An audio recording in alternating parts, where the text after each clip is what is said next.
Graça e paz, povo de Deus. Aleluia.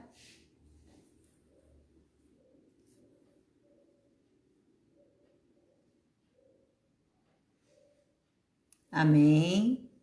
Bem-vindo aqui conosco. Pastor Samuel, nosso preletor. Deixa eu ver quem mais que está entrando aqui conosco.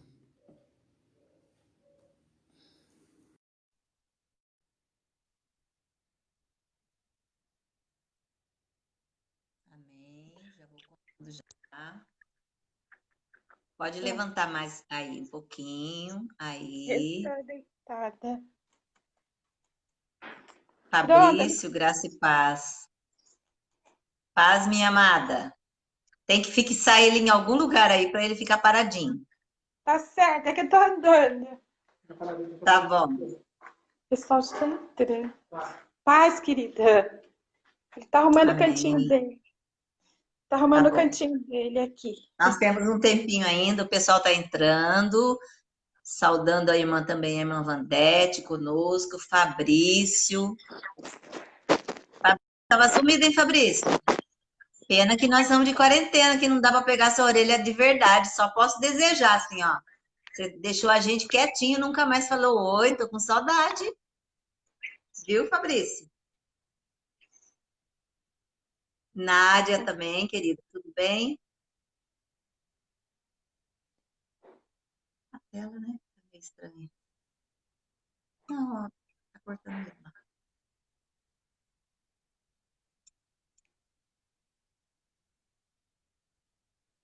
Aqui.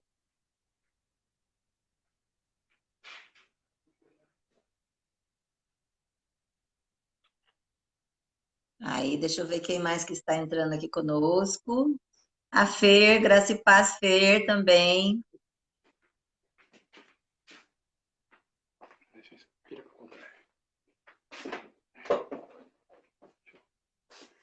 Aqui, você põe aqui. Já tá no ar, já. Nós já estamos no online aqui, viu? Aguardando por vocês. Dando um tempo enquanto as pessoas estão chegando. Mônica Queiroz, ô minha querida, bem-vinda. Encaixa aí. Não pode ser o contrário? Fala pra ela. Pastora Odila, pode Graça ser e paz, vertical ou pastor não? Samuel. Amém, Oi? querida. Pode ser horizontal ou não? O senhor que sabe. O senhor quer tentar? Vamos tentar? Porque aí o senhor está muito perto da câmera, por isso que a imagem está assim. Então, mas se for horizontal, eu acredito que seja melhor. Olha, o ideal é esse agora, ó.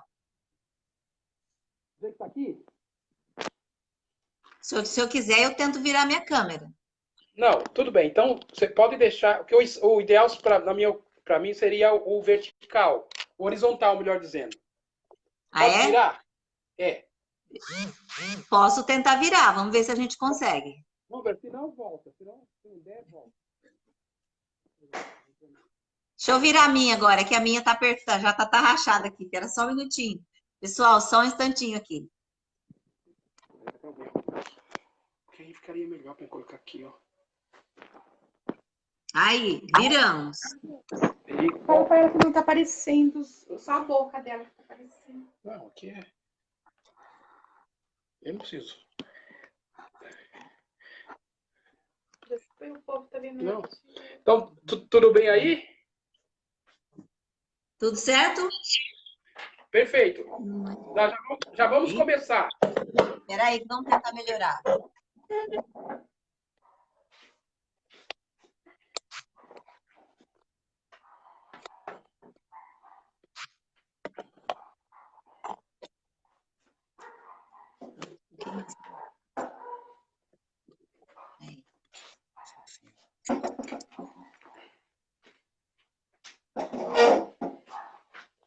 Então, para mim está bem, mas as pessoas acho que estão vendo o contrário, viu, pastor? Estão vendo o contrário? Quem está vendo certo aí? Tá ok? Quem está aí conosco?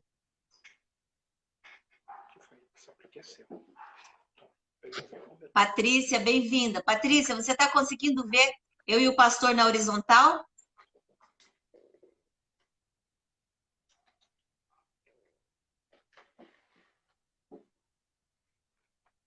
Você tá vendo bem, mas ela que tá pela metade. Falou pra falar pra ela. Ninguém falou nada até agora, Mônica. Estou vendo a imagem deitada lá. Tem alguma coisa Deitada? acontecendo aí. Aquela hora a gente não conseguiu. Vai ter que ficar daquele jeito mesmo. Tá bom, então vamos voltar. Vamos voltar então, Deixa eu ir pastora. saudando o pessoal aqui. Enquanto isso, nós já estamos mudando de novo o celular. O celular do pastor Samuel e o meu não está conseguindo desde a tarde hoje trabalhar com ele na horizontal. Pastor Antônio, de Campina Grande, bem-vindo, pastor. Estamos virando a câmera. A câmera aqui está meio...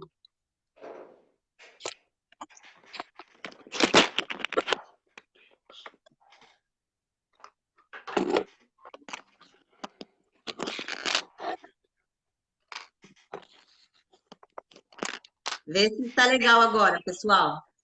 Pastor Samuel ainda não está.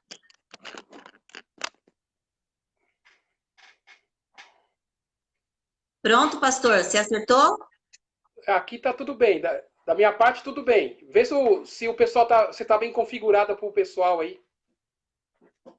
Pessoal, dá um ok. Quem está conseguindo visualizar agora, tudo bem? A Nice diz que sim. Está melhor agora. É que o senhor está um pouquinho para o lado esquerdo. Para mim, para o senhor é o direito. Centralizar um pouquinho mais. Aí. Aqui? Aí. Isso. Melhorou. Tá bom, então. Então a gente se fala Tá bom? daqui. Tá ótimo, Tá então. ok. Vamos iniciar, então.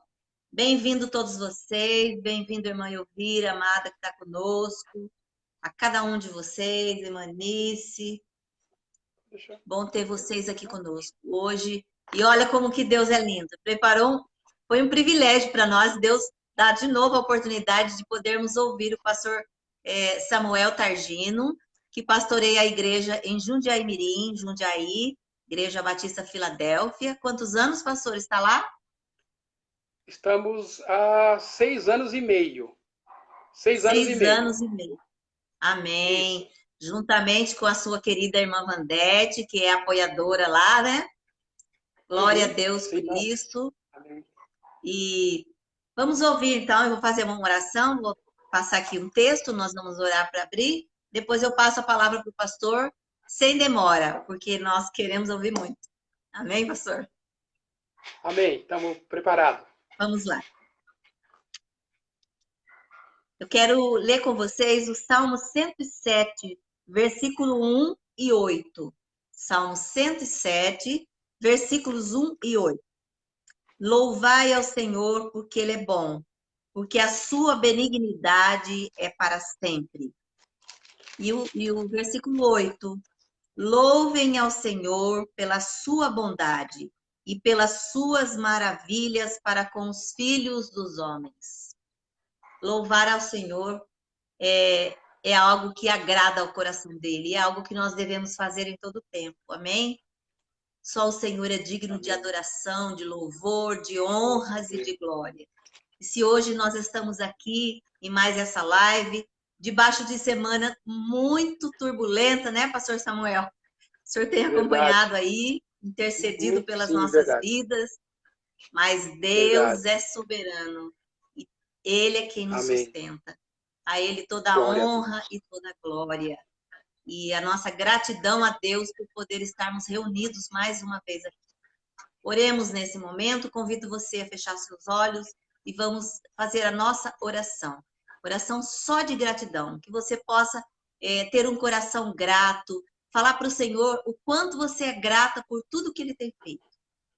Deus poderoso, nosso mestre, o nosso soberano, o grande eu sou, o El Shaddai, oh Deus, nós queremos te louvar, Senhor, nesta noite, te agradecer, ó Pai amado, por tudo aquilo que o Senhor tem acrescentado às nossas vidas. Ó Deus querido, obrigada porque independente de desafios, independente de gigantes que têm se levantado, A sua palavra diz que 1000 cairão ao seu lado e 10.000 à sua direita, e você não será atingido. Obrigada, meu Pai, porque nós vemos a sua mão nos apoiando, nos sustentando, porque nós entendemos que quando as nossas forças vão chegando no limite, é que o Senhor entra e que o Senhor age e que o milagre acontece, porque onde o Senhor toca, o Senhor transforma vidas, histórias, contexto, porque o Senhor é digno de honra e de glória. O nosso Pai querido, obrigada, meu Deus, por estarmos aqui.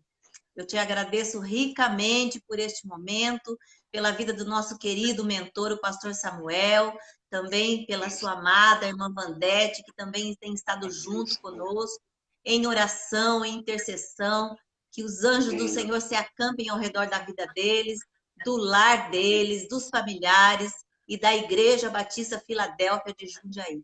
Em nome de Jesus, que nós possamos, nesse momento, iniciar a palavra, que eu passo ao pastor Samuel. Em nome de Jesus.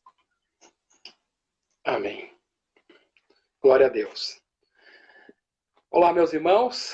Uma boa noite a todos e a todas. Bom, como eu não estou tendo aqui o chat à minha disposição, vai ficar ao encargo da pastora Odila algum questionamento, alguma pergunta, algum posicionamento. Ela vai me interferir, de alguma maneira. É aqui ou aí, pastor? Desculpa. Não entendi. Pode prosseguir. Okay, esse barulho é daqui, das coisas que vão chegando. Eu pensei que era do meu, desculpa. Então, na medida que, havendo questionamento, como eu estou sem o chat aqui, estou sabendo, eu estou visualizando o chat, aí os irmãos se direcionam à pastora Odila, aí ela deve ter o controle disso, com algum questionamento, alguma pergunta. Na medida que houver alguma questão, a pastora Odila vai me interromper, assim, sinalizando com o dedinho. Ok, pastora? Ok, pastor. Sinaliza com o dedinho, assim que eu já sei que é uma pergunta ou você quer falar, ok? Tá ok. Aí você me interrompe. Então, vamos lá. Gente, o nosso texto base é o texto de Mateus, capítulo 6, do 25 ao 34. Ok? É bom se direcionar a palavra, né? Vamos então ler o texto sagrado. O texto já foi lido na primeira live, né? Nós tratamos desse tema, ansiedade fora do limite natural humano, com base em Mateus capítulo 6, 25 a 34, que assim nos fala. Por isso vos digo, não andeis ansiosos pela vossa vida, quanto ao que haveis de comer ou beber, nem pelo vosso corpo, quanto ao que haveis de vestir. Não é a vida mais do que o alimento, e o corpo mais do que as vestes? Observai as aves do céu, não semeiam, não colhem, nem ajuntam em celeiros. Contudo, vosso Pai Celeste a sustenta. Porventura, não valeis vós muito mais do que as aves? Qual de vós, para o ansioso que esteja, pode acrescentar um côvado ao curso da sua vida? E por que andais ansiosos quanto ao vestuário? Considerai como crescem os lírios do campo, eles não trabalham nem fiam. Eu, contudo, vos afirmo que nem Salomão, em toda a sua glória, se vestiu como qualquer deles. Ora, se Deus veste assim a erva do campo, que hoje existe e amanhã é lançada no forno, quanto mais a vós outros, homens de pequena fé? Portanto, não vos inquieteis dizendo que comeremos, que beberemos, ou com que nos vestiremos, porque os gentios é que procuram todas essas coisas. Pois vosso Pai Celeste sabe que necessitais de todas elas. Pois, em primeiro lugar, o seu reino e a sua justiça, e todas estas coisas vos serão acrescentadas. Portanto, não vos inquieteis com o dia de amanhã, pois o amanhã trará os seus cuidados, basta ao seu dia o seu próprio mal. Amém, queridos? Esse é o texto base. Nós queremos, então, discorrer o mesmo tema, né? Na verdade, com outra abordagem, abordando outros aspectos da ansiedade que não fora abordado na primeira live, uma questão de tempo, e para não ficar muito exaustivo, muito cansativo, não poderia ser uma live completa, né? Uma abordagem completa. Então, nós estaremos, então, tratando sobre a ansiedade ainda e abordando outros aspectos que não foram abordados na primeira live. Ok? Então, nós vamos começar dizendo o seguinte, para nível de pensamento. Ok, pastora? Pastor, e se alguém também tiver alguma pergunta a fazer, é só digitar ali que eu vou transferindo depois para o senhor. Ok? Isso, você, aí na medida que você tiver pergunta, você me sinaliza, tá? Tá. Então tá bom. Deixa a opção no copo d'água. Muito bem. Quando a gente fala de ansiedade, existem três causas, três fatores que são fatores causais. O que são fatores causais? São fatores que provocam, que faz com que ocorram, digamos, a ansiedade na concepção de transtorno. Ok? Nós falamos aos irmãos, então, que há três aspectos. Primeiro, psicológico, biológico e sociais. Repetindo, a ansiedade ela abarca três aspectos. Quais? Psicológicos, biológicos e sociais. Ok? Uma pergunta retórica, né? Só para a gente se situar no contexto. Por que a ansiedade, né? Por que ficamos ansiosos? Né? Nós falamos que tem três aspectos: psicológicos, biológicos e sociais. Mas vamos trazer aqui, resgatar dois aspectos que eu mencionei na semana retrasada, quando fizemos a primeira live. Né? Primeiramente, porque a ansiedade é um mecanismo psíquico natural. É a primeira coisa que tem que ficar claro. Por exemplo, o medo é necessário para a preservação de vida. Quem não tem medo se arrisca. Vamos citar acidentes automobilísticos, né? Quem morre mais de acidente digamos, de carros, né, automobilísticos são homens e homens jovens. Em torno dos seus 25 anos aos 34 anos. É a estimativa de homens que morrem. Por quê? Mulheres são mais precavidas quanto a essa questão, mais cuidadosas. Os homens se arriscam mais. Então, o medo é um dispositivo de precaução, de cuidado. O medo se faz necessário. Quem tem medo se preserva a sua vida. Ok? E ainda, por que nós ficamos ansiosos ainda? Porque nós temos a necessidade de duas coisas. Primeiro, nós falamos na semana retrasada, controle. Temos a necessidade de estar no controle das coisas, de estar no controle da vida. Quando o controle foge das nossas mãos, nós nos sentimos inseguros. Né? Isso faz com que nos tornamos ansiosos, porque nos sentimos sob ameaça. Então, mesmo nesses aspectos ainda, não são aspectos patológicos, ou seja, não é transtorno, é natural, é normal, porque nós precisamos de ter o controle dos eventos da vida. Vou dar um exemplo que nós estamos vivendo agora, muito prático, que talvez muitos de vocês que estão nos assistindo estão vivendo na pele. Suponhamos, eu espero que isso não tenha acontecido, mas que a sua jornada de trabalho reduziu. E como reduziu a jornada de trabalho, reduziu o seu salário. Isso vai gerar em você o quê? Uma preocupação orçamentária. Você vai estar preocupado com o seu orçamento, que você não vai conseguir quitar todas as suas contas, pagar todas as suas contas.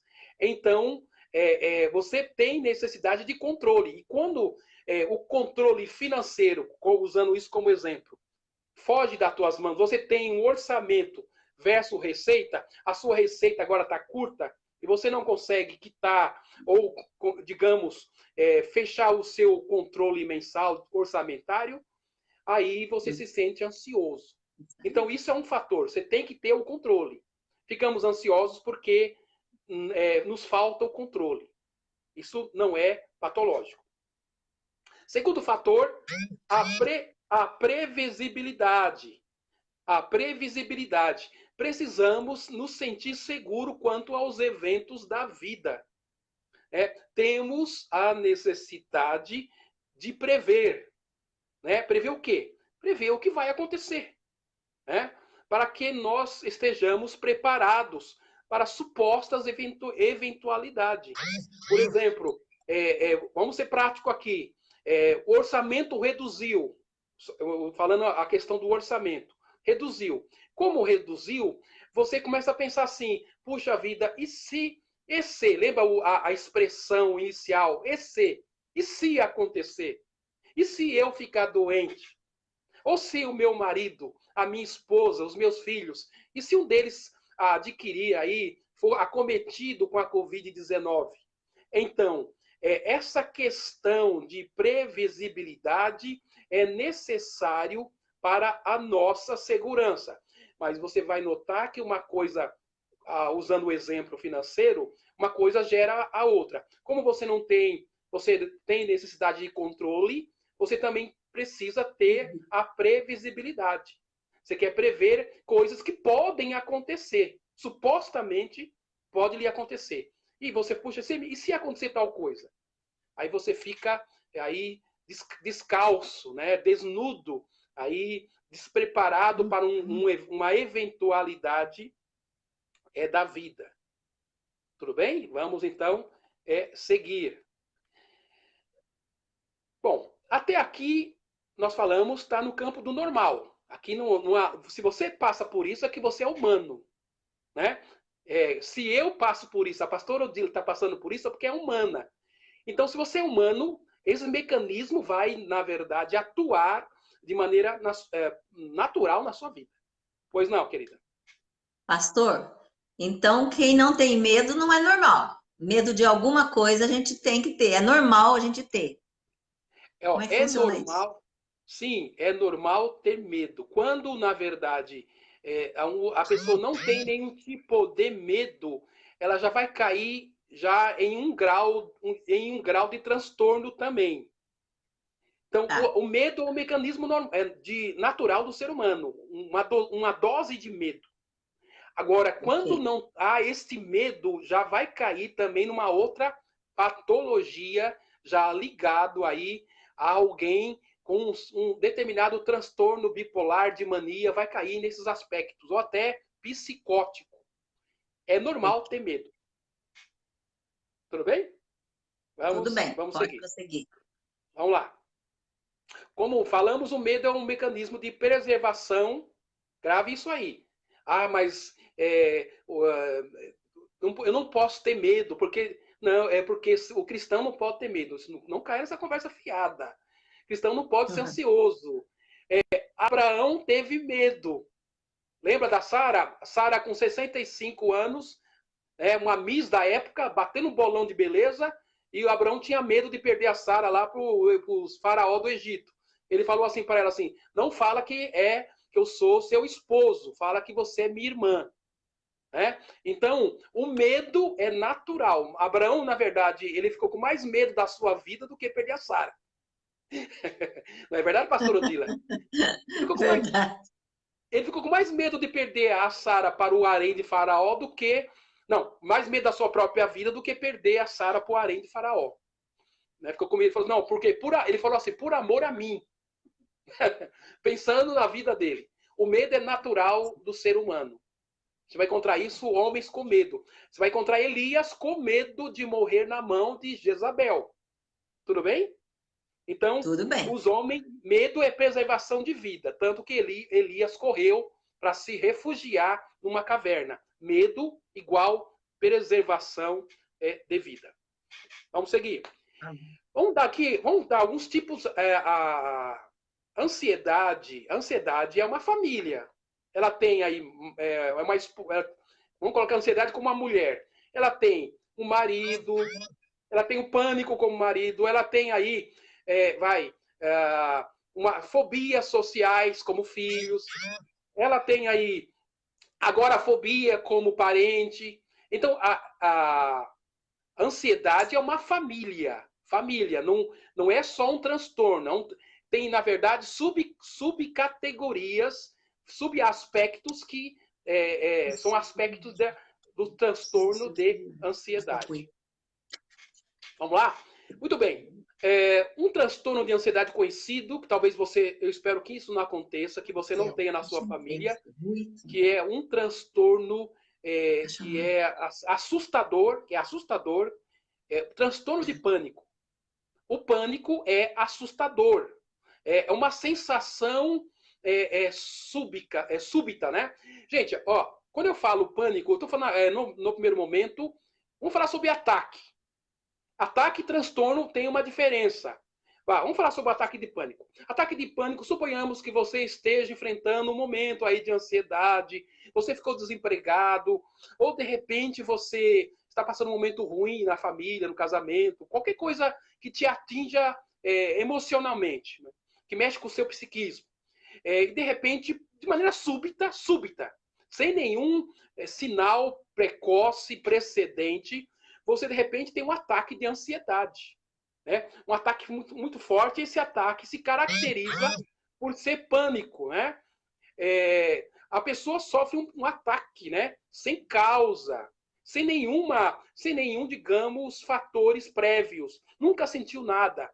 Isso pode acontecer com qualquer um de nós. Quer você, quer eu. Podemos ter um ataque de pânico por qualquer motivo fútil até. Que é uma sensação súbita de ansiedade, né, que vai se formatando de maneira em pico, ou seja, começa leve e vai se intensificando e chega no extremo muito rapidamente. Né? O pânico tem aspectos físicos. Tudo bem, pastor Odila? Podemos? Tudo bem. Por enquanto, está todo mundo quietinho. Ninguém quer fazer perguntas ainda. Não, pode surgir. Então, o pânico, o ataque de pânico pode surgir em qualquer pessoa sem alguns antecedentes. Esteja vivendo uma situação ruim na família, de saúde, mesmo questão de saúde, questão cardíaca, você pode ter um ataque de pânico. Isso não quer dizer que você tem um transtorno. O ataque pode, muitas vezes, ser uma única vez na sua vida. Talvez você não tenha mais, só teve só aquele. Agora, quando esse ataque de pânico ele começa a gerar um determinado medo em você. Bom, é bom lembrar que o ataque de pânico ele é espontâneo. E, assim, por que espontâneo? Acontece do nada e talvez não haja uma causa aparente.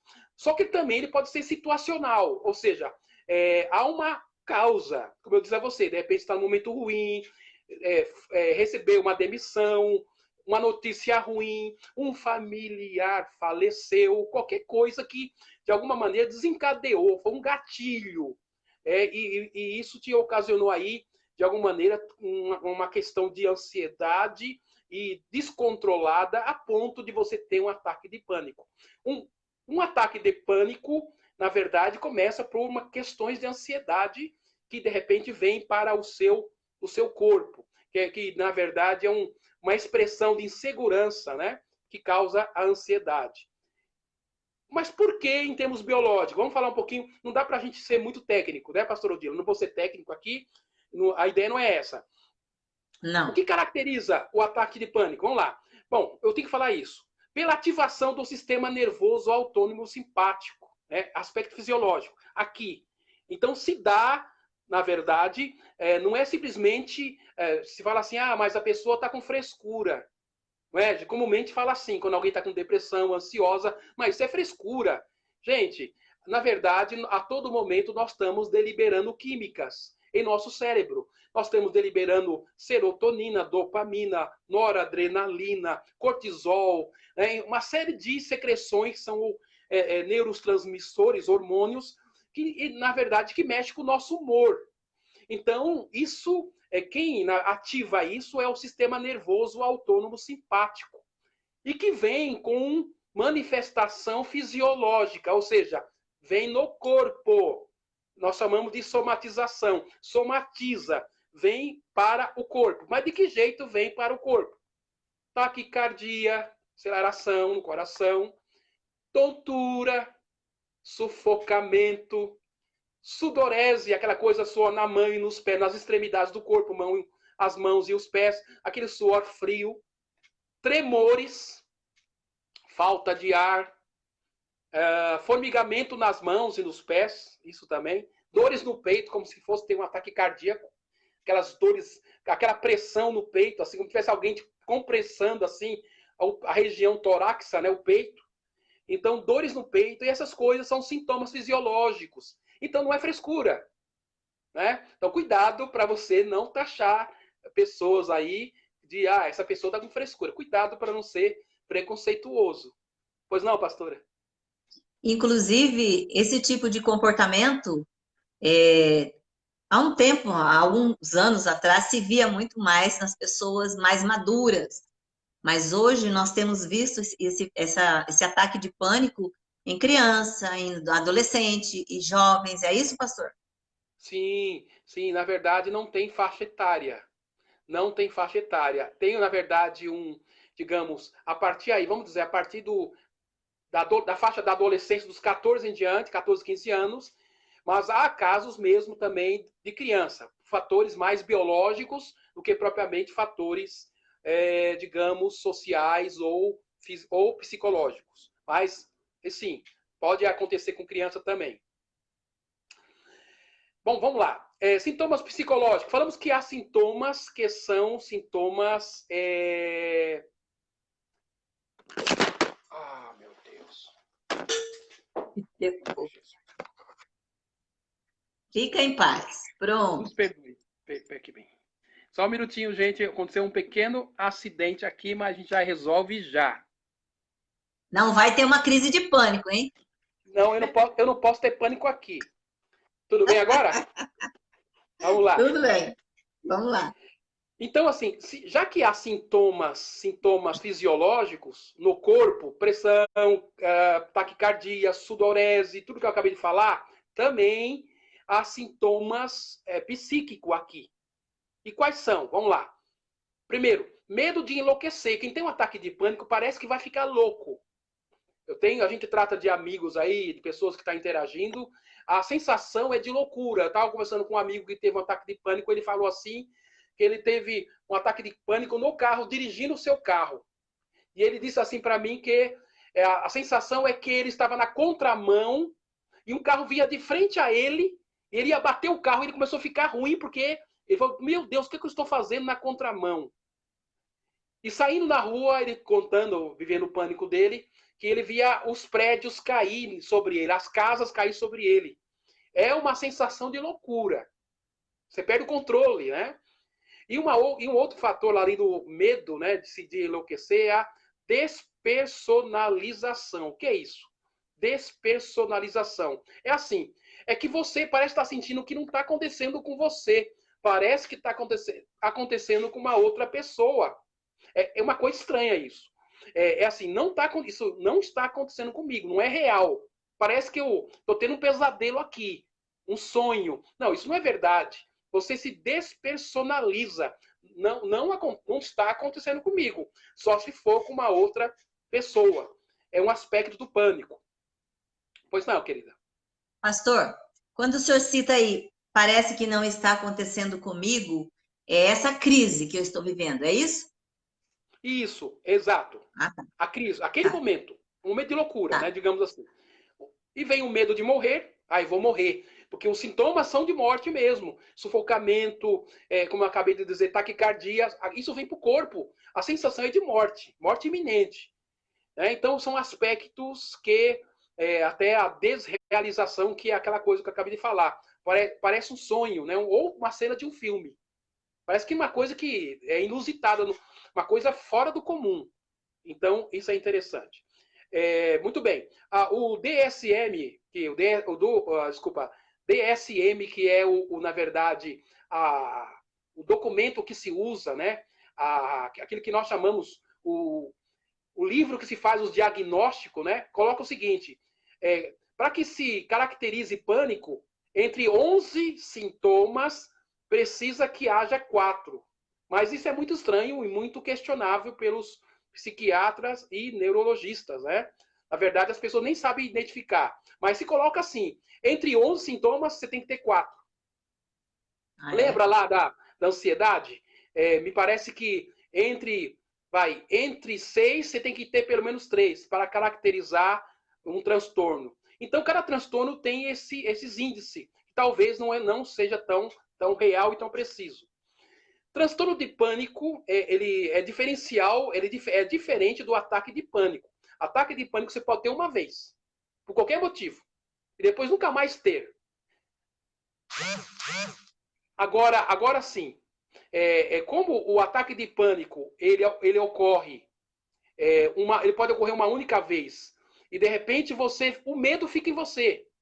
De repente aquela situação que você viveu e te trouxe o pânico, vem na sua cabeça, meu Deus, será que agora eu vou passar por aquilo de novo?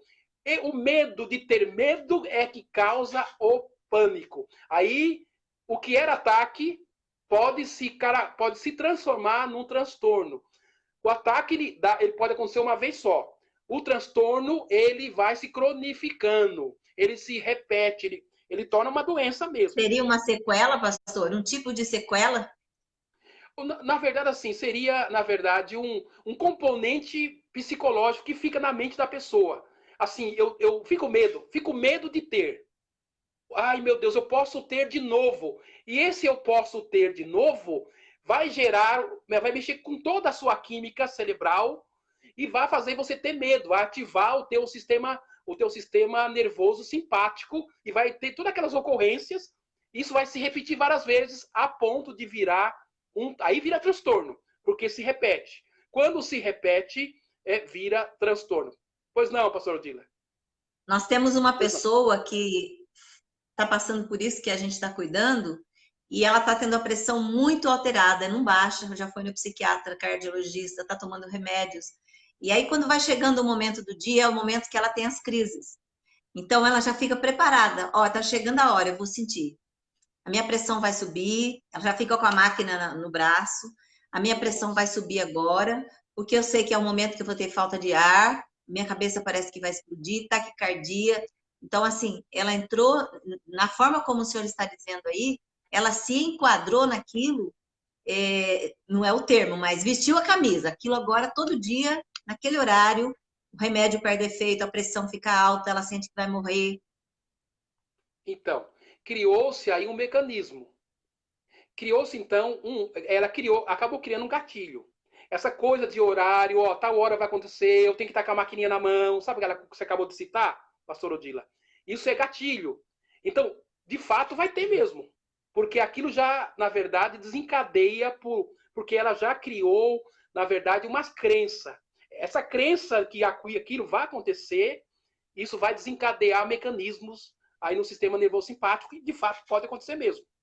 Porque ela precisava de ajuda psicológica, não só psiquiátrica, mas também psicológica, para trabalhar essa questão da crença. Então, o que se colocou é real. Agora eu pergunto para vocês, nós pensar, mas o que faz um único ataque de pânico tornar-se um transtorno de pânico?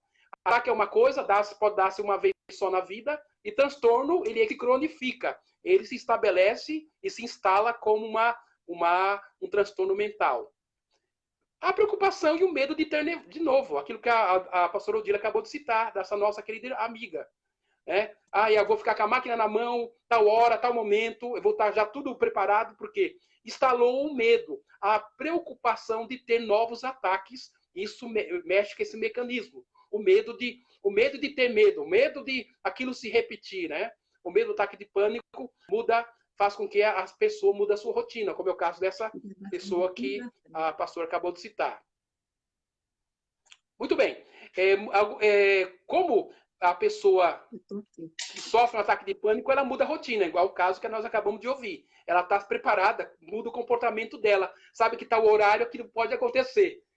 Porque ela começa a alterar suas funções, né? As suas ações funcionais. Ela tinha um hábito de fazer tal coisa, já não faz mais. Porque sabe que naquele horário, aquilo pode acontecer. Ou naquele lugar que ela se encontra, aquilo pode se repetir. Há uma alteração na rotina da pessoa. Alterações sociais. Ou seja, a pessoa não quer mais ficar sozinha. Quem tem pânico não quer ficar sozinho. Não quer ficar sozinho ou quer ficar sozinho. Porque, às vezes, ela não quer se expor a uma situação que ela considera vexatória. Né? Porque a pessoa se transforma mesmo quando tem ataque de pânico. Então, às vezes, a pessoa quer ficar sozinha para que não haja uma exposição. Então, ou quer ficar sozinha, ou, na verdade, não quer companhia, porque sabe que pode acontecer alguma coisa com ela e vai precisar de ajuda. Ouviram falar na agorafobia? Vamos falar um pouquinho, rapidinho? Eu vou ter que estar pincelando aí todo... Pastora, me controla o horário. Qual é o horário aí, por favor? Ainda tem mais uma meia hora ainda. Ótimo, vamos lá. Me sinaliza, tá? Porque eu estou sem Tranquilo. controle nenhum aqui. Sinaliza. Tá bom. Agorafobia. Por exemplo, a agorafobia é uma coisa que você sabe, que você vê nas pessoas. Agora, existem coisas que são normais da pessoa. Por exemplo, citar aqui um exemplo comum e muito simples, né? O medo, na agorafobia, por exemplo, o medo de transporte público. A pessoa morre fica com fobia de estar no meio de muita gente no transporte coletivo. Passa mal, começa a suar, começa a ter ações, digamos, somáticas, né? Fisiológicas, vem para o corpo, começa a ser falta de ar, espaços muito abertos, ou espaços fechados, pessoas que não conseguem ficar em espaços muito fechados, né? Ou filas, né? Ou estar no meio da multidão. Lógico, você fala assim para mim, não dá para colocar patologia em tudo. Eu não gosto de estar no meio de muita gente. Eu vou te entender, porque eu também não gosto. Eu nunca frequentei um estádio de futebol, porque eu não gosto de estar no meio de multidões assim. Não gosto. Não... Agora, falar que isso é fobia, se eu tiver que encarar uma multidão e ficar no meio dela, eu fico. Mas eu não gosto. Então, não dá para você falar que tudo é patológico, tudo é doença. Tem coisa que você não gosta. Você não gosta de estar no meio de muita gente. É natural da sua personalidade, né? Do seu próprio jeito de ser. Estar sozinho, né? De repente você não gosta de estar sozinho em casa. De repente você pode precisar de uma ajuda. Então, todos esses fatores, espaço público, aberto ou fechado, leva você a ter uma atitude de evitação. O que é uma evitação? Você começa a evitar de estar envolvido nessas questões, nesses espaços, porque sabe que você vai passar mal. Pois não, querido. Como lidar com esse momento? Por exemplo, eu conheço pessoas que altura, ficar num apartamento. Se eu pensar que eu estou no quarto andar, eu entro em desespero. O elevador, fechou a porta do elevador, eu entro em desespero. Tem como lidar com isso? Tem que acompanhar com um psicólogo, medicamentos, psiquiatra, como é que funciona? Isso. Assim, pastora, eu vou tratar esse aspecto no meio da palestra, pode ser? Eu respondo isso. Claro. Eu respondo isso. Porque aí, na verdade, a gente fecha os transtornos, tá bom? Eu vou chegar lá. Mas me lembra, levanta o dedinho para você me lembrar da pergunta. Vamos lá. Tá. Agorafobia é uma delas, né? O ataque de pânico, o que é interessante, até em termos estatístico, né? Que é interessante falar, o ataque de pânico tem prevalência de 10 a 15% da população. O ataque de pânico. A população brasileira, entre 10 a 15%. E o transtorno, graças a Deus, o transtorno só 2 a 3% da população. Ele é menor, o transtorno de pânico. A depressão é muito maior. Mas o transtorno de pânico na população, olha, diferencie o ataque do transtorno. O ataque entre 10 a 15% é o transtorno, ou seja, quando ele já se estabelece e se cronifica como um transtorno, como uma patologia, está em torno de 2 a 3% da população. É mais prevalente em mulheres. Em cada 2 mulheres, um homem. Aí você pergunta por quê?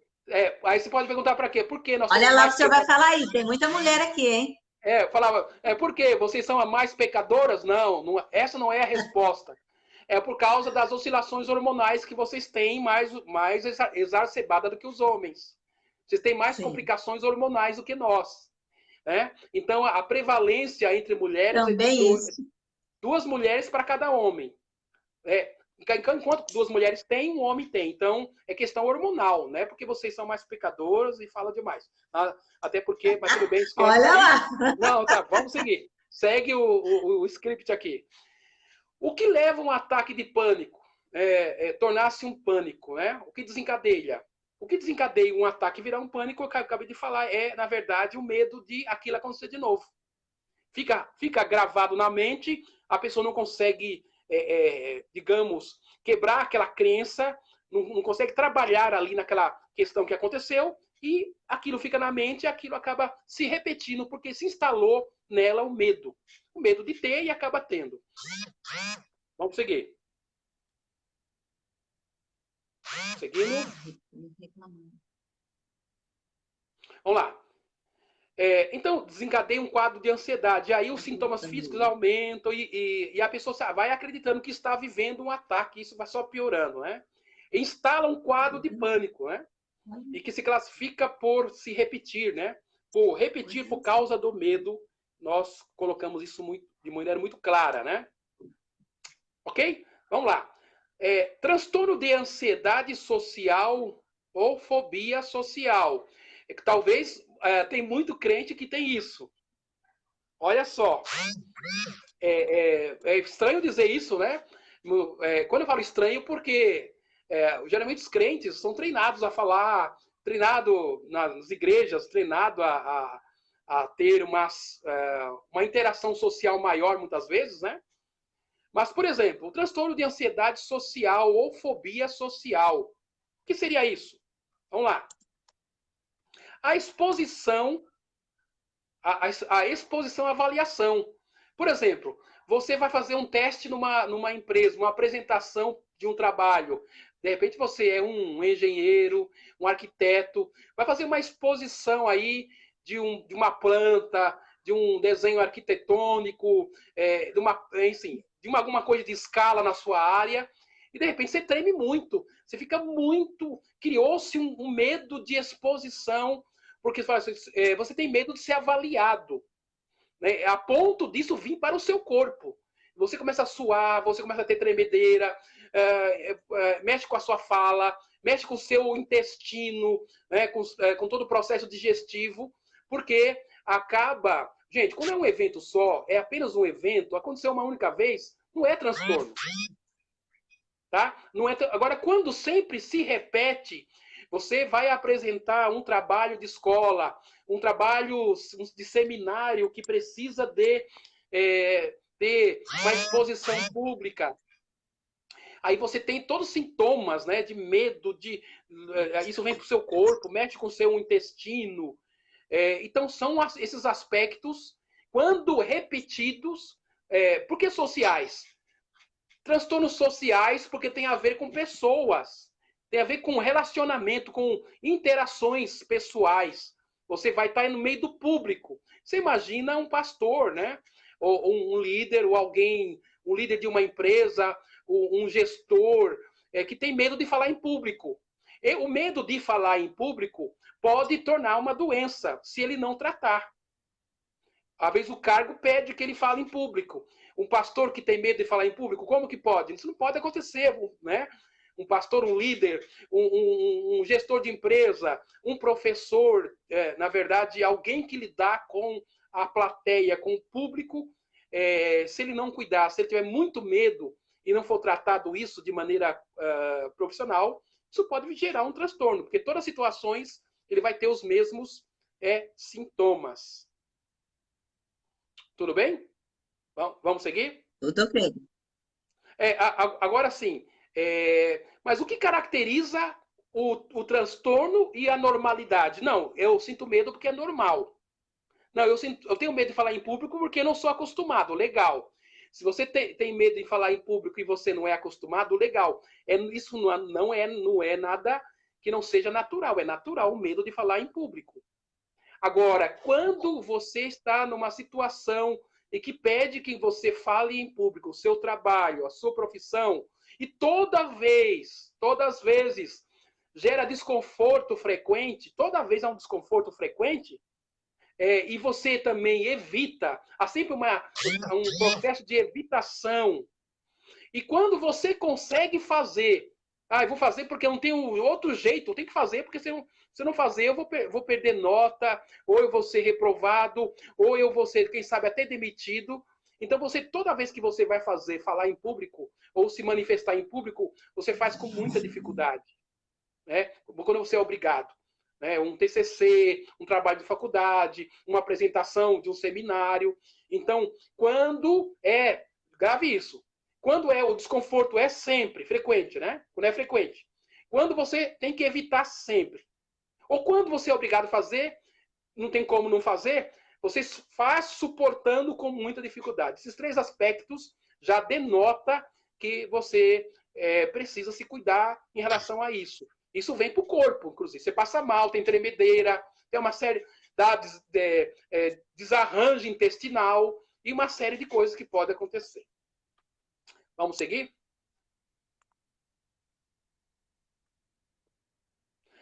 Bom, é o seguinte. Pode continuar. Assim, geralmente, pessoal, o diagnóstico é 6 meses, viu, gente? Nessa questão da ansiedade. Não é qualquer coisa que é uma ansiedade patológica, um transtorno. O diagnóstico deve persistir pelo menos por 6 meses, né? E precisa ser clinicamente, na verdade, comprovado e ter fatores significativos. Ou seja, você tem que ter prejuízos para que esse diagnóstico, por um período de 6 meses, seja de fato um transtorno. Ok? Então, é importante dizer isso, para que tudo não seja patológico. Qualquer medo, qualquer tremedeira que você tem, qualquer timidez. Timidez é uma coisa. Timidez em falar em público. Agora, quando a coisa vem para o corpo, mexe demais com você, quem sabe precisa aí de um cuidado especial. Ok? Muito bem. Vamos seguir? Posso seguir, pastora? Tem perguntas aqui. Manda. Posso fazer? Pode. A pessoa pode ter uma mudança social, ou mesmo por conta de pânico, ou por ter vivido algo semelhante? Desculpa, a pessoa... Pode repetir, pastora? Desculpa, não compreendi. A pessoa pode ter uma mudança social, ou mesmo por conta do pânico, ou por ter vivido algo semelhante? Sim, pode sim. Pode sim. Isso pode mexer com a vida comportamental, com a vida social da pessoa, por conta desses fatores que acabou de ser colocado, sim. Isso pode ser real. Para isso, se houve um resultado, como ela colocou aí, que é disfuncional, que não foi bom para a vida relacional, a vida do trabalho, a vida da faculdade, a vida com os amigos, aí, como tornou-se algo disfuncional, quebrou alguma coisa que estava funcionando bem, precisa de ajuda, sim. Pode acontecer. Pode acontecer. Ok. Deixa eu ver se tem mais alguém. Não, mais alguém quer fazer alguma pergunta? É o momento, pessoal. Pode postar aqui que eu já repasso para ele. Tá. Enquanto o pessoal vai pensando aí, a gente vai seguindo. Vamos lá? Muito Pode bem. continuar. Como esse transtorno social, ele mexe torna a pessoa de alguma maneira disfuncional, que torna disfuncional. O que é tornar disfuncional? É aquilo que você fazia antes de maneira muito natural, muito normal. Era normal você, na sexta-feira, nos hip house da vida aí, nas rodas de amigo, na casa dos irmãos tomar. E de repente você teve um transtorno desse, você se isola. A questão de relacionamento torna-se inadequado. E você precisa de uma inadequação social. Né? Você vai perdendo habilidades de relacionamento por conta do transtorno. Você se isola, não quer mais interagir, não quer mais roda social. Então você acaba há uma inadequação social. Outra coisa, existe também, quando está vivendo um transtorno social, a questão assim, Você não quer aparecer. Quem tem o transtorno, aí, esse transtorno social, né, de relacionamento, ele evita ser o protagonista. Ele evita de ser o bam, de ser a pessoa principal de uma roda. Ele evita de ser aquele que fala mais.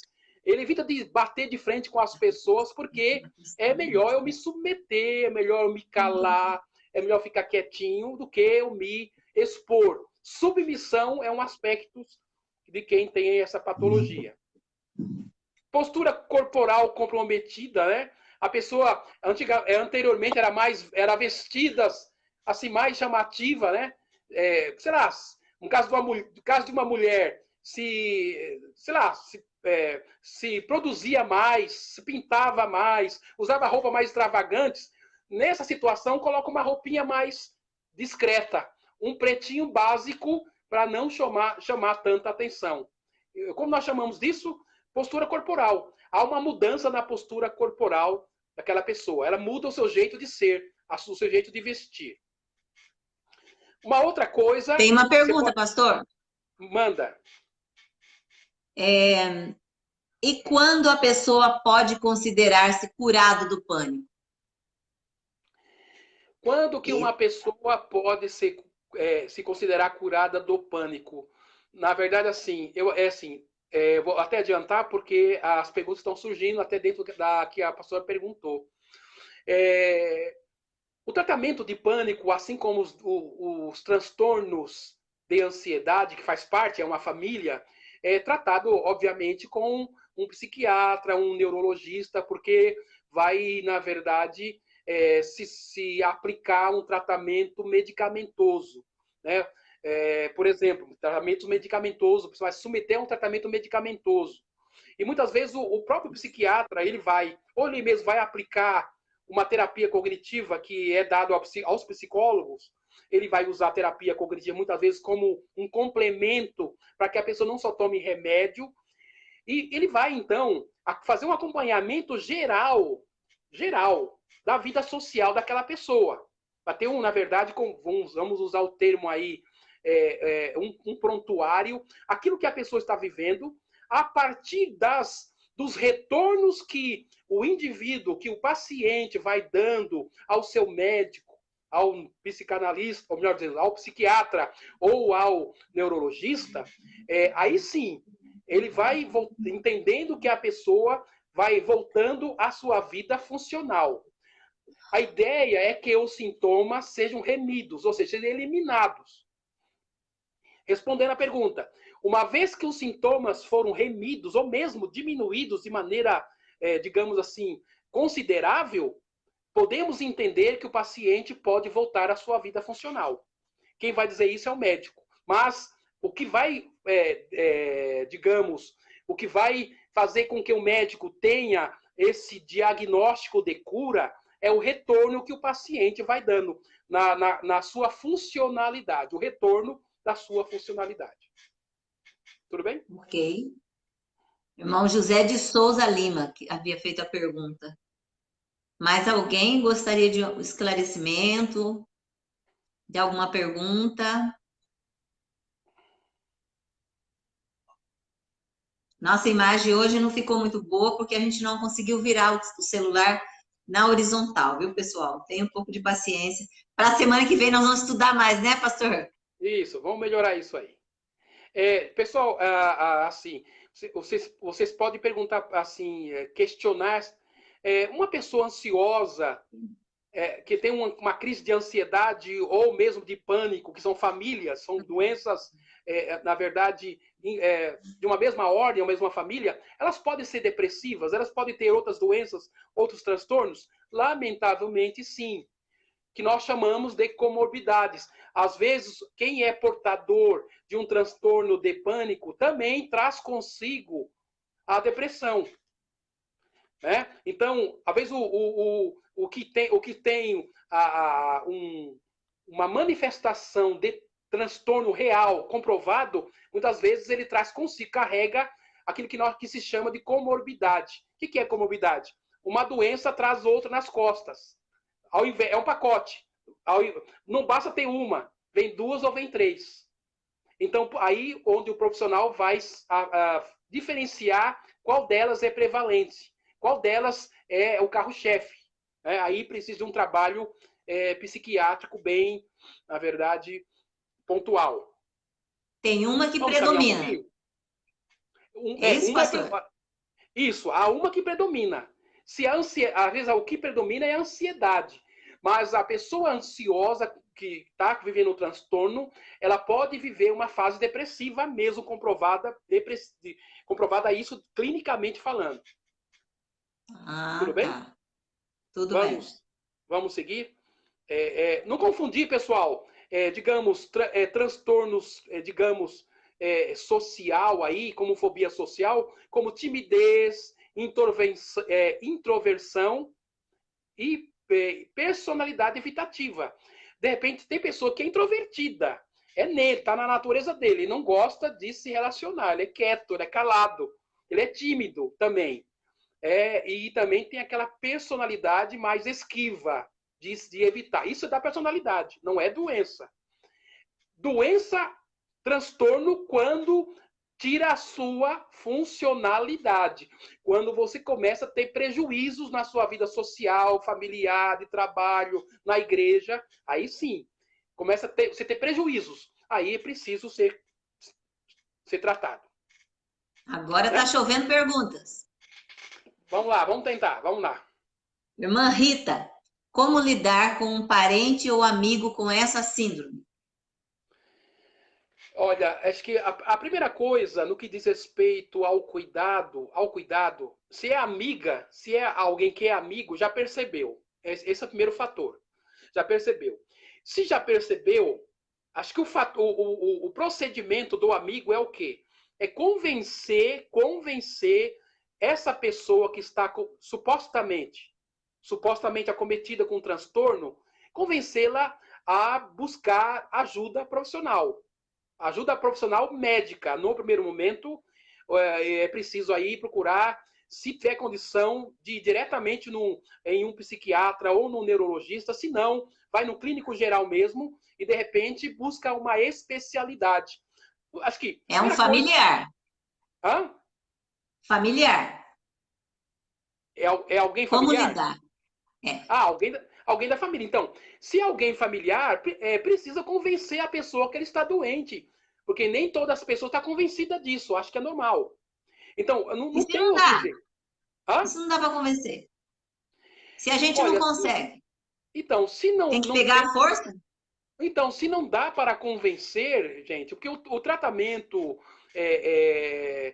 Sabe o que é interessante? É que se você está com dor no peito, se você está passando um momento de uma tensão cardíaca ou qualquer outro tipo de enfermidade no corpo, você corre no médico, não é isso?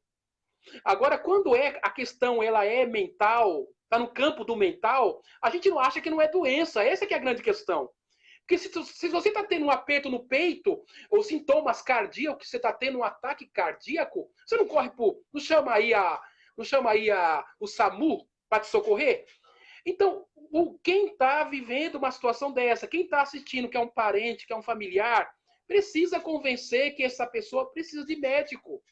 Não tem como remediar, não tem palavra que console, não tem você ser só amigo da pessoa e entender, ser empático. Não vai resolver. Vai Porque precisar. às vezes já tem um problema mais além, um problema neurológico, uma coisa mais profunda. E a pessoa, às vezes, ela nem o remédio toma, ela segura na boca e joga fora. Então, assim, é um quadro um pouco complicado de lidar, ainda mais a família, né? Então, mas só que esses casos extremos aí, casos que o paciente, são casos muito extremos, não quer cuidados, aí, se ele não quer cuidado, precisa aí, esses casos de ação judicial mesmo, de mover para que a pessoa seja tratada compulsoriamente. À força. Agora, há casos assim, agora são casos muito raros, digamos assim, porque o indivíduo, ele não quer se cuidar e está trazendo um transtorno social para a família dele, por exemplo. Então, quando não quer ajuda, não tem muito o que fazer, pastor, a não ser que seja algo compulsório e algo que seja com uma expedição judicial. Senão, não tem como Ok, tratar. Vamos seguir? ok. Tem mais uma. Manda. Irmã Terezinha, tem uma pessoa que tem toque, síndrome do pânico, ela tem também depressão? Se não tem, é candidato para ter. É? Se não tem, é candidato para ter, porque todas essas doenças tornam a pessoa incapacitante, isso mexe com o humor, e como o transtorno como a depressão é um transtorno de humor, então isso começa a mexer, na É uma verdade, somatória, né? isso começa, queira ou não, acaba vindo como comorbidade, traz junto. Não que necessariamente tenha. Um profissional vai saber perceber se a doença vem como comorbidade, mas é possível que tenha. Entendi. Próximo. Mônica Queiroz. Eu tive uma crise de pânico que eu mal acreditei que era eu. Porém, quando me lembro do que me causou esse pânico, me sinto triste. E parece que muitos sentimentos bloquearam e eu preciso de tratamento? Ela pergunta. Assim, se algumas coisas, assim, como ela falou, que ela viveu uma situação que parecia que não era ela, a chamada eu acabei de falar, de citar, a pessoa se torna assim, ela não percebe que ela, parece que está acontecendo com uma outra pessoa, despersonaliza, como ela acabou de falar isso. Em termos técnicos, seria isso. E como ela ainda se sente incapacitante, seria importante, se ela tiver condição, recursos, seria importante pelo menos ela procurar uma terapia cognitiva comportamental. A terapia cognitiva comportamental, entre outras abordagens, eu recomendo, seria aquela que vai, na verdade, quebrar um pouquinho desses pensamentos estabelecidos por conta daquilo que ela viveu, tornando essa pessoa disfuncional. Ela precisava de ajuda, sim, psicológica. Eu recomendaria um psicólogo da terapia cognitiva comportamental, a linha cognitiva comportamental. Precisa mesmo de acompanhamento, precisava, porque ela teve perdas e ela sente essas perdas. Ok. Próximo. Irmão Carlos, minha prima teve uma depressão muito forte que até precisou ficar internada, a ponto de quebrar tudo e se machucar. Isso que deu nela tem a ver com algo mais em? Eu não entendi. Ele não terminou. Quebrou tudo, se machucou toda. Isso que deu nela tem a ver com algo mais? Não entendi, irmão Carlos. O que você perguntou? Algo mais o quê? Ele colocou: minha prima teve uma depressão muito forte que até precisou ficar internada, ao ponto de quebrar tudo e se machucar. Isso que deu nela tem a ver com algo mais? Então, assim, eu estou percebendo um pouquinho da fala dele. Assim, pelo que ele coloca aí, mesmo sem entender a pergunta na sua íntegra, mas, assim, penso eu que talvez não seja somente um ataque de depressivo, ou uma fase de depressão. Pode ser depressão, sim, que foi depressão, de repente, só que não se caracteriza, pelo que ele colocou, que houve uma quebra, houve uma ação motora, movimentos, enfim. A pessoa, aparentemente, parece que a pessoa tornou-se agressiva, não, parece que não foi só uma depressão, tem alguma coisa a mais aí, que não dá para me responder, porque não compreendi a questão por completo. Ok, Mas deixa eu ver se enquanto... tem mais alguma coisa. Tá. Ele colocou aqui. Isso tem a ver com algo mais em relação ao pânico? Algo a ver com o pânico?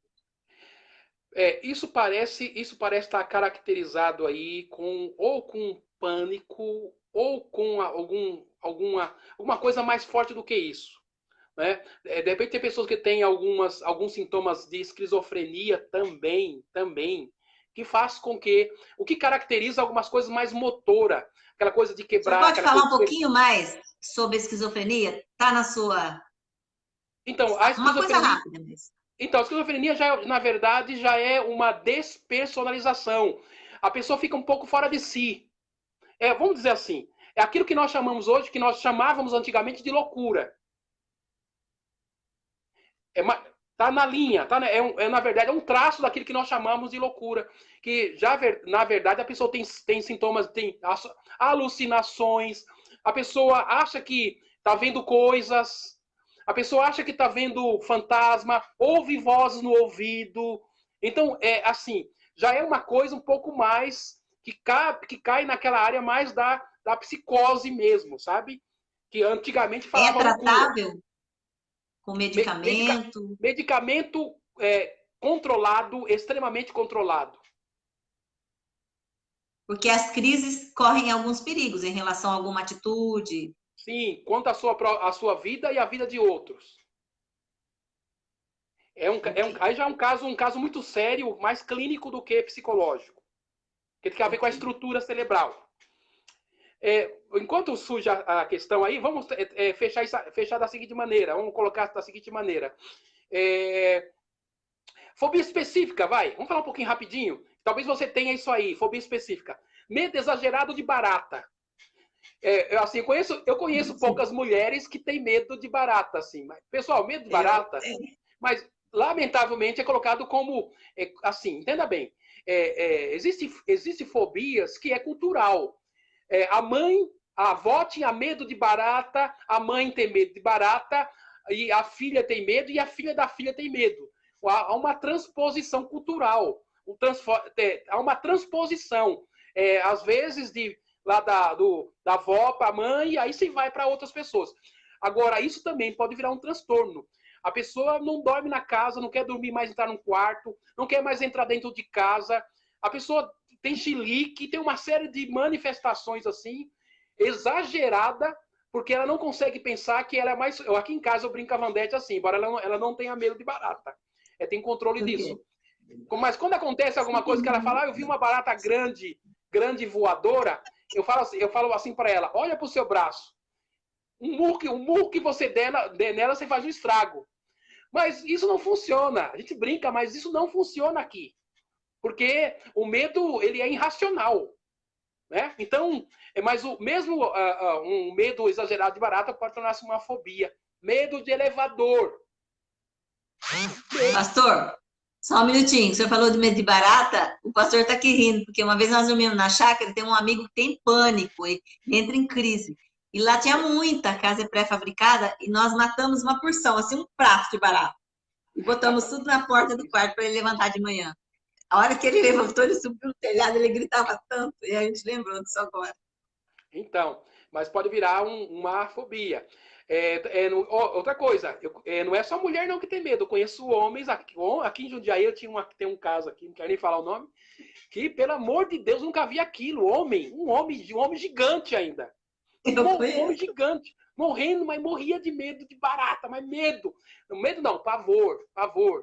Então, medo exagerado de barata, medo de elevador, pessoa que não vai de elevador, isso assim, quando isso pode se transformar, não que seja, mas pode se transformar. Você está viajando de avião, aí pega uma turbulência uma vez só, você viajou uma única vez. Aí o senhor está falando comigo agora. Aí pega uma turbulência, aí você nunca mais quer, você fala, não, vamos de ônibus, gasta 3 dias para ir para Bahia, 3 dias de ônibus para ir para Bahia, mas não vai de avião em poucas horas. Então virou, queira ou não, pode se transformar. Escada rolante, você vê pessoas andar, subir a pé porque morre de medo daquela escada. Então são coisas que parecem, digamos, normal, né? Mas se não, uma vez que não se trata algumas coisas, pode virar. Nem tudo mas tem coisas que precisa ficar atento. Transtorno obsessivo compulsivo. A gente tem que ser confrontado com isso, por exemplo, eu tenho pavor de cobra. Não posso ver a cobra a 1 quilômetro, eu já estou gritando. Às vezes eu olho, eu tento ver a carinha da cobra, eu falo, eu preciso gostar. Eu quero chegar, eu não consigo. A gente tem que vencer isso, como é que é? Deixa pra lá.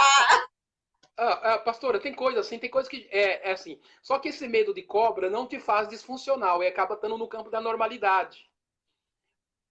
Certo? Como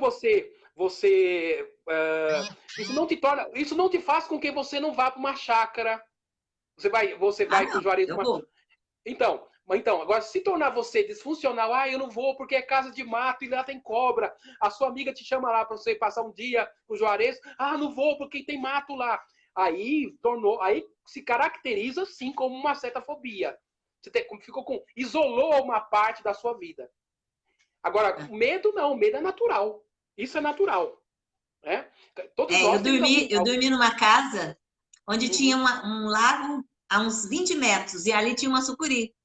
Eu fechei toda a casa, tinha uma sacada de frente pro lago, lá em Manaus, no meio do mato. E o dono da casa falou, vou deixar você dormir no meu quarto. Eu falei, não, pastor, eu não quero dormir aqui, então você vai dormir na rede. O povo dormiu tudo na rede. Eu falei, eu não vou conseguir dormir na rede, a sucuri vai me engolir. Ele fechou tudo, eu dormi sufocado, mas eu fiquei lá dentro do quarto. Pastora, O medo da sucuri sair da água. que tamanho tinha a sucuri, mais ou menos? Mais ou menos. Eu nem via, só se mexia na água, eu já gritava, pelo amor de Deus. Eu entrava em pânico. É. Uma sucuri tem 7, 9 metros, sei lá. São enormes. Então, imagina. Não, você tem razão. Eu nem sabia que tinha. Eu falei para o pastor assim, esse lago é tão parado, né? Dá a impressão que aqui é lugar de sucuri. Ele falou, mas elas nem vêm, a gente quase nem vê. Aí pronto, né? Tem mais perguntas para o senhor? Manda. Posso fazer ainda? Pode. A irmã Helena, ela só fez um comentário. Eu tenho medo de barata, passei para filha, neta, e por enquanto não consegui dar um fim, não tenho sossego. Aí a outra falou que tem medo de borboletas, outra morre de medo de altura, Mônica. Terezinha borboleta, Mônica é altura. E tem gente que fica rindo aqui do medo dos outros, viu, pastor? Não pode rir. A irmã Rita não quer falar nada, só tá rindo do medo da gente. Não pode rir, irmã Rita. Não pode ser maldosa, irmã. Eu tenho medo de ratazana, irmã Rita. Eu tive uma experiência com uma ratazana e nunca mais quero encarar essas ratazonas. Eu era muito arteiro, aí até que teve uma experiência muito ruim, e aí eu criei um trauma de ratos grandes, assim. Era muito arteiro. Pessoal, transtorno obsessivo compulsivo chamado TOC, né? Rapidinho aqui. Rapidinho. Mania de limpeza extrema de lavar as mãos. Sabe aquela pessoa que lava a mão 10 vezes antes de mexer e lavou a mão, acha que tá suja e vai lavando até ferir as mãos? Nem tem coronavírus, né? Oi? Fora do coronavírus, né? Fora do coronavírus. Coronavírus eu entendo. Conheço gente assim. Imagina agora como isso deve estar exacerbado. Imagina eu conheço gente assim. Lava a mão. Outra coisa, vai sair de casa, vai viajar, ou mesmo vai dar uma saidinha, fecha as portas e verifica 10 vezes se fechou, 10 vezes. Se está tudo trancado, verifica de novo. E assim, tudo é exagerado, né? Vai verificar portas e portões 10 vezes e tem medo. E de repente vai, depois volta com o carro. Já viu isso? A pessoa, conhece gente, já vi casos assim. A pessoa volta com o carro e fala, acho que eu não fechei. E vai fechar de novo. Gente, aí já é um transtorno. Precisa de ajuda, né?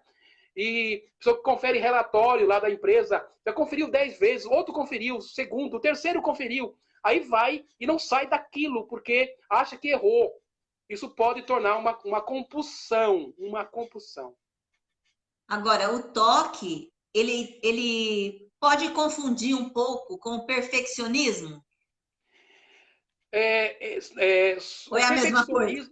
Não, o perfeccionismo ele tem um objetivo de fazer algo perfeito, bem feito e tudo mais. Até aí vamos entender que está no campo da personalidade. Mas o toque não. O toque acaba sendo uma doença porque prejudica a pessoa. O perfeccionismo, de alguma maneira, quem sabe em alguns aspectos pode prejudicar, mas ele busca a perfeição das coisas, fazer com capricho máximo. Já a compulsão, não. A compulsão, a pessoa acaba se atrasando e acaba se prejudicando a si e todo um processo. Porque repete. A compulsão já chega a ser aquele que todos os dias tem que pôr as coisas no mesmo lugar, do mesmo jeito? Isso, vira um ritual. Criança também tem isso? O índice para criança, segundo até onde eu conheço, é muito baixo. Mas pode começar a se desenvolver. Muito baixo. Porque, na verdade, isso acaba sendo um comportamento aprendido. Começa como um comportamento aprendido e, pelo comportamento aprendido, vira uma compulsão. A criança ainda não está Entendi. nesse estágio, mas pode, nos primeiros anos, se for ensinado de maneira errada, pode desenvolver. Ok. Vamos seguir? Tem só Vamos mais lá. um comentário aqui, pastor. Nós já vamos Tá, encerrar. tá. Irmã Mônica, passei por muitos problemas extremos, encontrei algo para amenizar, arrumei gatos e agora eles me despertam um amor muito grande. É só um comentário que ela fez. Ah, A Angélica também, que entrou agora, falou isso mesmo, fala sobre toque. Ela então, tem toque. gente, igual a Angélica que falou sobre os gatos, né? A Angélica que falou Não, sobre foi os a gatos. Mônica. A Mônica. Então, hoje se usa animais para tratamentos, acompanhamentos e tratamentos médicos, você sabe disso, né? Usa-se Sim, cachorros, né? Cachorros são treinados para isso, gatos. Então, sim. animais trazem alegria para a vida. Animais são usados em tratamento, assim como a música, assim como outros fatores que são usados para tratamento, porque vai mexer com o emocional da pessoa, né? Legal, Amém. isso é positivo. Gente, vamos falar rapidinho, vamos Amém.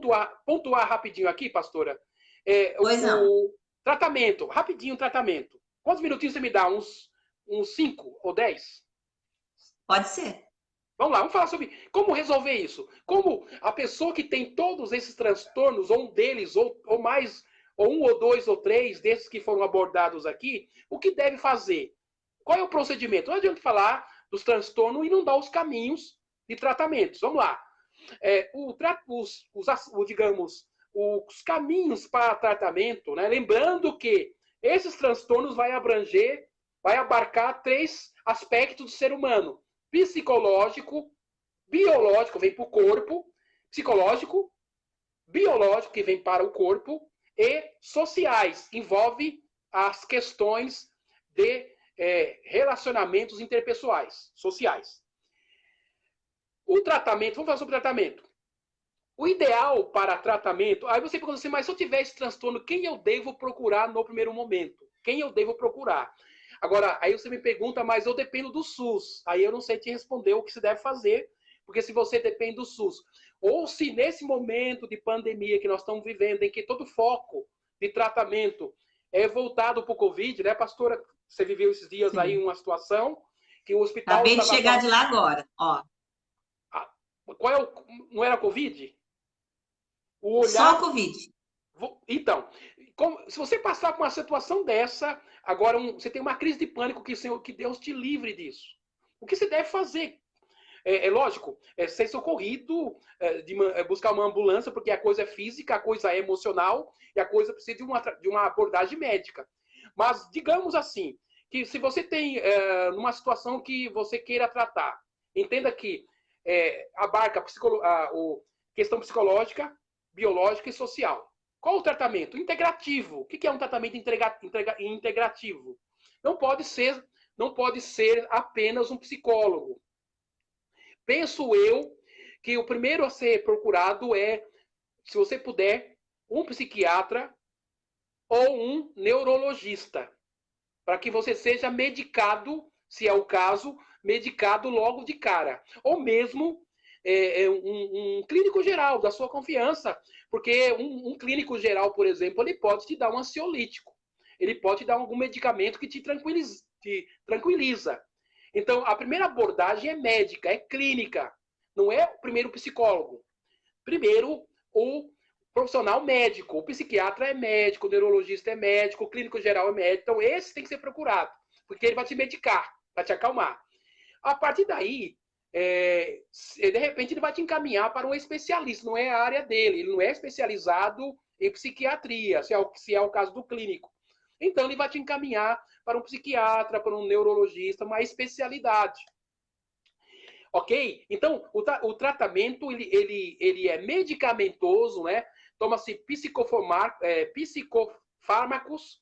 O psicofármacos são remédios que atuam na região, digamos, da psique, a região, digamos, da sua estrutura mental. Então, é preciso procurar um profissional psiquiatra, sobretudo, um neurologista, para que você tenha uma abordagem, no primeiro momento, medicamentosa. Quem sabe ele vai te dar um ansiolítico. Está muito ansioso, muito inquieto, ele vai te recomendar um ansiolítico. E não tome ansiolítico por conta própria. Ansiolítico, tomado de forma errada, ele causa um vício.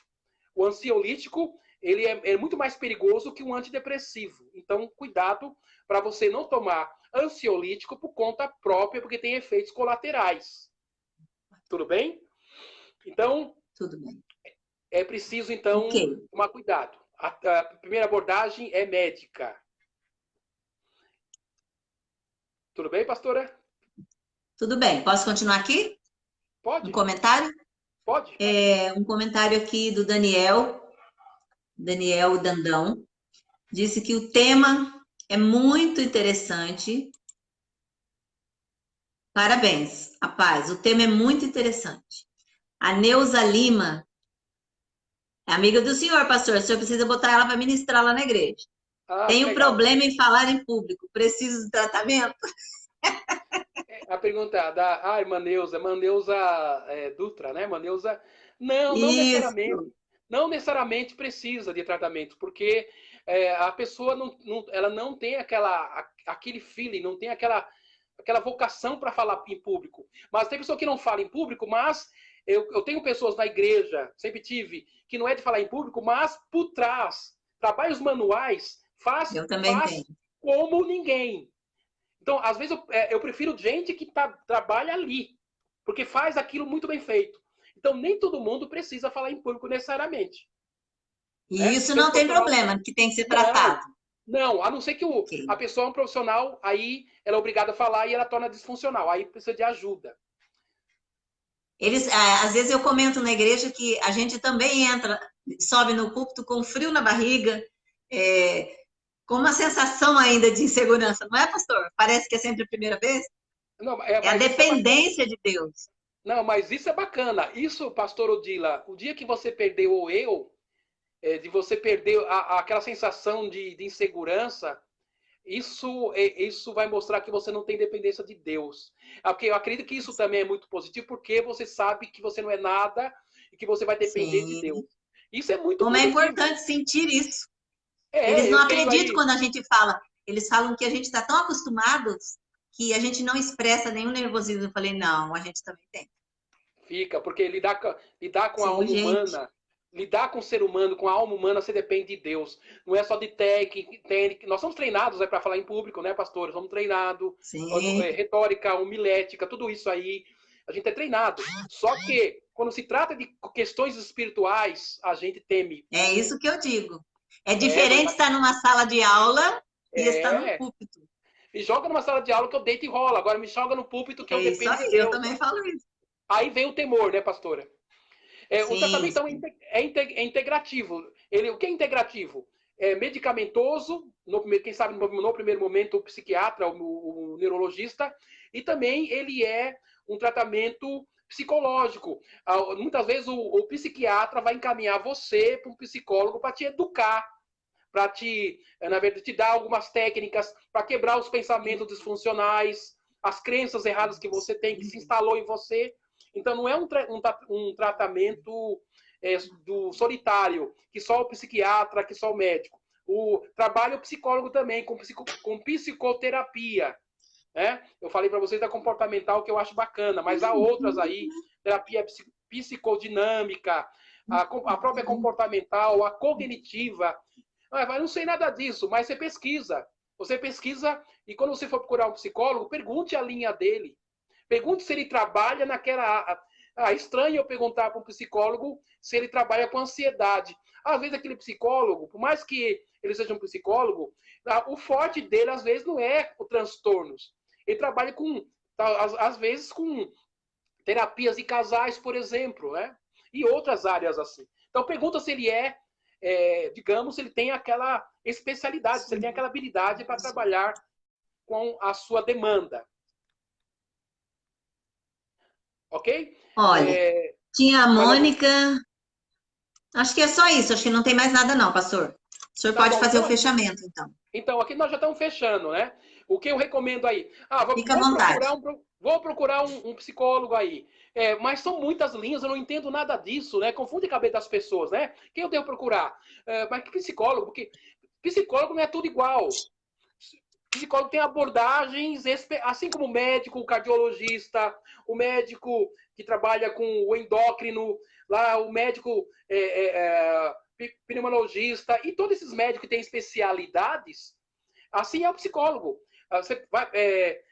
Eu recomendaria, para ser prático aqui, alguém que trabalha na linha aí da terapia cognitivo comportamental, porque é uma abordagem rápida e breve, máximo 12 sessões, 12 a 15 no máximo. Você não vai ficar a vida toda indo no psicólogo. Ele vai te ensinar a você ser o próprio psicólogo de você mesmo, aquela coisa do autoconhecimento. Ele vai te ajudar a você se educar, vai te dar lição de casa, vai te dar exercício. Eu recomendaria o cognitivo comportamental. Vai te educar em algumas coisas. As sessões didáticas, né? As sessões são bem estruturadas, como se fosse uma aula. Muitas vezes uma psicoterapia é uma aula mesmo. Ele vai te ensinar a você ter alguns comportamentos, te estruturar. Eu recomendaria, né? Tá bom? Então, gente, fechando a fala. Deus, acima de tudo, nós temos Deus. O pastor pode atender. Pastor é preparado para atender questões emocionais. Pastor tem conhecimentos bíblicos. A Bíblia pode curar. Tem abordagens bíblicas. Agora, aí o pastor coerente vai falar assim, não é para mim. Ele vai encaminhar você, então, para um profissional. Mas qualquer coisa, procure o seu pastor. Minimamente, o seu pastor tem que saber. Ele tem que ser respeitado nesse sentido, a ponto de você, pastor, estou passando por isso. Se ele, de repente, ele pode te ajudar. Às vezes é uma questão espiritual e o pastor tem poder e autoridade de Deus para te abençoar nesse sentido. Se sair da alçada dele, ele vai te encaminhar para um especialista. Pastor Odila, muito obrigado. Termino a minha fala aqui. Agradeço você, o Juarez, e a minha esposa que está do meu lado aqui e que me tem sido uma grande assistente aqui nessa parte técnica. Aqui. Obrigado, pastor Odila. Obrigado. Pastor, nós agradecemos muito, muito preciosas as suas informações sempre, nos acrescentam, e Deus continue usando a sua vida em prol de tantas pessoas que o Senhor tem sido usado, auxiliado, e é bênção demais poder ouvi-lo. E eu aproveito para convidar as pessoas que estão aqui conosco, que no próximo domingo o Senhor vai falar sobre depressão. Depressão. E eu sei que vai ser muito bom também. E que o Senhor Jesus abençoe e guarde a sua vida, a sua Amém. casa, seus filhos, suas filhas, netinho.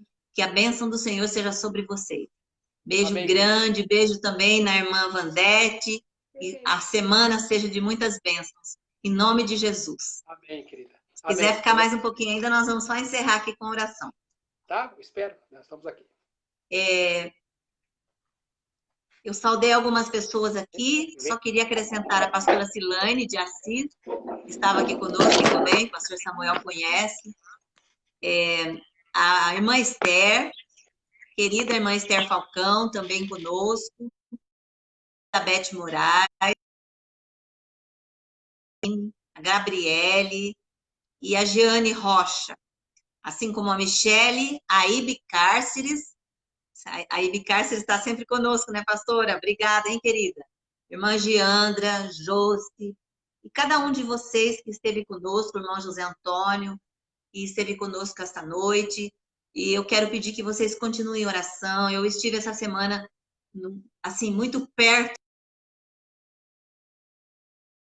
É uma cena muito triste de poder ver as pessoas sendo transferidas para São Paulo.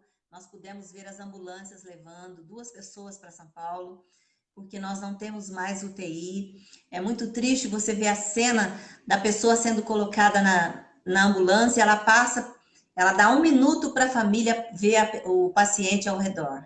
Então, assim, momento de dor, eu fiquei muito tocada de ver uma senhora e os filhos todos ali, ela deixando ali a família, ela estava muito mal, é um caso muito mal.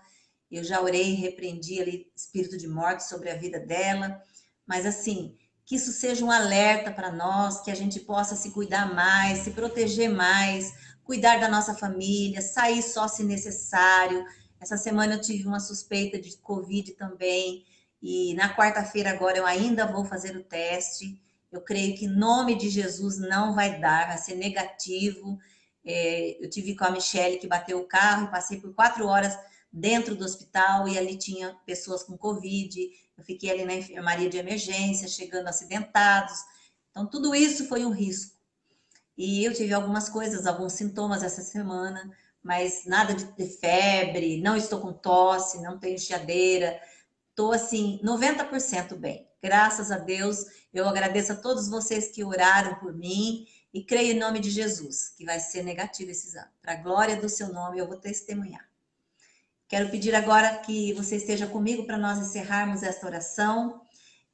Quero pedir oração pela pastora Rosa Valadão, lá do sul, do Rio Grande. A pastora Rosa está muito mal, foi transferida para UTI e tem câncer em alguns órgãos, mas nós cremos que Deus sempre faz o melhor. E a nossa oração é essa pela vida dessa querida, uma mulher de Deus que deu a sua vida em prol do ministério, de muitas almas, uma líder de excelência na igreja que ela pastoreou, se eu não estou enganada, por volta de 30 anos. Oremos também pela pastora Rosa. A Helena, aquela bebê, está muito bem, terminou a 4ª sessão, já vai entrar para a última sessão, para a glória de Deus. Meu tio Antônio, que também está em recuperação, mas com caso de câncer. Pedro é um senhor que teve AVC, que está com sequela. Ana também, uma senhora com idade, com alguns problemas agora mentais. Neide, uma querida também pelo relacionamento dela com o marido. Bruno e Karina também, problemas com relacionamento. Selma, Milton, Célia, Daniel, que também está conosco. Roberto, Covid. José Demétrio, é um caso muito sério desse querido. Amanhã ele está hospitalizado e amanhã ele deve ter o pé amputado. Então, que você esteja orando. Nós não sabemos o que o Senhor vai fazer, mas sabemos que eles estão num momento de desespero, a família, e que Deus possa quebrantar o coração deles, tocar e prepará-los para aquilo que realmente há de vir. Também a Madalena e o Enzo, além dos pacientes de Covid e os profissionais da saúde que têm um trabalho árduo. Oremos, queridos. Feche os seus olhos. Ó Deus amado e grandioso. Pai, nós temos em todo tempo que agradecer pelas nossas vidas, pela proteção do Senhor sobre nós. Ebenezer, até aqui nos ajudou o Senhor. Nós somos gratos, ó Deus, porque o Senhor tem nos protegido, nos guardado a nossa casa, guardado a nossa família. Eu te peço, ó Deus querido, que o Senhor venha sobre cada um desses pedidos de oração. Eu peço, ó Pai, que o Senhor venha visitando essas vidas, cada um dentro da sua necessidade, mas que a provisão do Senhor seja sobre eles, que a cura do Senhor, que a restauração venha sobre as suas vidas. Eu também, ó Pai, peço pelos profissionais da saúde, que o Senhor venha sobre cada um, renovando as forças, protegendo as suas vidas, porque eles ficam expostos ali, que o Senhor venha guardar os seus familiares também. Orando ainda, ó Deus amado, em relação a esse vírus, nós queremos neste momento, com a autoridade do Senhor, cancelar toda a força deste vírus, mortificar, anular toda a ação desse vírus, em nome de Jesus, que essa vacina possa surgir em breve, em nome de Jesus, que essa curva possa declinar agora, em nome de Jesus. Nós cremos no agir do Senhor, nós cremos que o Senhor é aquele que tem cuidado da nossa nação e de cada um de nós, Pai. Eu oro por cada um que está conosco nessa live, pedindo a Deus, proteja o lar de cada um, proteja a saúde, proteja os familiares. Que a bênção do Pai, do Filho e do Espírito Santo repouse sobre você e a sua casa. Em nome de Jesus. Amém. Amém, queridos. Na quarta-feira, às 19 horas, nós estaremos aqui com nossa escola bíblica. E no próximo domingo, o pastor Samuel estará trazendo uma palavra de novo, muito abençoadora, como hoje, sobre depressão. Esteja junto, contate pessoas que têm passado por depressão, traga para ouvir a palavra, para tirar dúvidas. Ele é um profissional muito sério, competente e, além do mais, um homem de Deus. Amém? Deus abençoe a cada um de vocês, queridos. Fiquem na paz.